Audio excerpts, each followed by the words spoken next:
قرآن کی روح سے حضور کی پوری سیرت مرتب ہوتی ہے. بات بڑی ہے.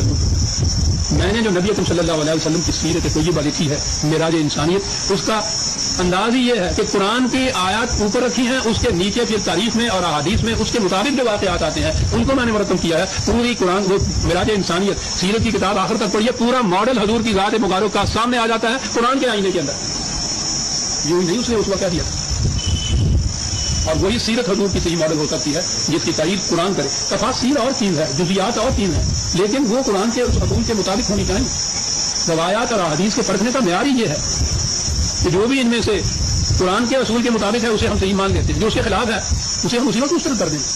کچھ ضرورت ہی نہیں پرکھنے کی کہ راوی کون کون سے ہیں، اسباب رجال کیسا آتا ہے، جامع حدیث کس قسم کے تھے، سوال ہی نہیں. جو بات اس کے اندر آئی ہے وہ قرآن کے خلاف ہے، یہ رسول اللہ کی ہو نہیں سکتی.